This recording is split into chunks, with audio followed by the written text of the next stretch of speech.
Hi guys, here for another handheld video at the bottom of the garden. So I've just done a video about basically what I have or haven't got at the moment, and this is more of basically I've just had a wonderful second chat with this lovely guy I know on the telephone for quite a long time. He doesn't look at the time, he just talks and I talk and it just flows. It's lovely. But he brought up some things which I think are kind of interesting for anyone who has some kind of illness that they're going through, whatever it may be. And he said that he in particular had Lyme's disease and suffered from that really badly. He had chronic Lyme's, and he realised that if he really wanted to heal, he would have to look at himself on many different levels, not just the physical level. But I'm kind of translating in my head as I go because we were speaking in French, but also on a kind of mental, emotional level. And we were talking about the ego a lot. We were talking about our childhood and how we were formed by our parents, and how the ego develops through that. I really liked the way he described things. And he said, you know, as you go through life, as a baby and a young child, you're kind of unconsciously reacting to the things around you. And I don't think he'll mind me saying this, but he gave this lovely analogy of a car going along, and so you're rolling along on the wheels, kind of thing. That's your life. You're rolling along, and then something impacts you from the side and like dents the sides of your car, you know. And then you get out the car, you have a look at it, and you kind of patch it up, and then you get back in the car and you keep on rolling, and then you carry on with your life, and then you keep getting these dents and bumps and kind of things that happen to your car in life, and you just keep getting back in. But one day, it just kind of, all your little patching up that you've been doing to your vehicle isn't enough, and it all just kind of crumbles and breaks down, and you get a much bigger, badder, worse illness that isn't so easy just to get over. And I really liked how he put that. And then he was saying, you know, what he ended up doing was, just because he was in bed, immobile, not being able to do anything with his Lyme's, it was almost like, you know, blank sheet of paper in front of him.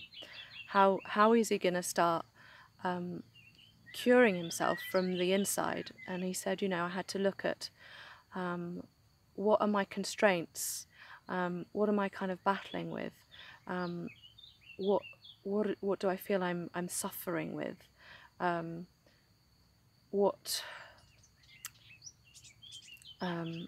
did he put it? Hang on. It's really hard to put eloquently because he speaks so beautifully about all of this, and he's done an awful lot of research, and he's done formation, as they say in French. So he's done an awful load of courses with lots of different people. He's met loads of beings that are just kind of walk around this planet in peace and joy. I've met a few of those, but not many. But you know, it is possible to basically be totally free of stress,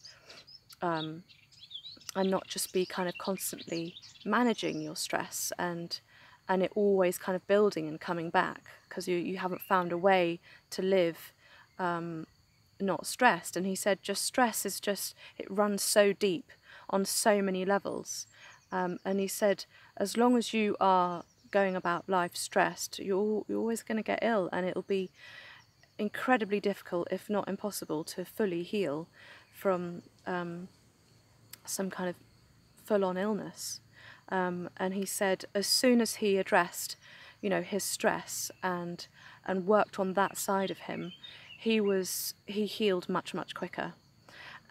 He said that he has a friend who had Lyme's and rheumatoid arthritis as well, and basically he's still not healed, and it's because he chose not to go down that path and not to try and heal on that kind of much deeper mental, emotional level where you're analysing your feelings, you're analysing your thoughts.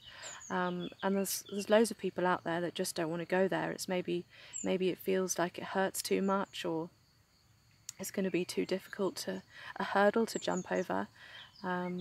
But I know for me, I'm willing to do anything to feel completely healthy and well and vibrant again. Because what I'm doing now is not living.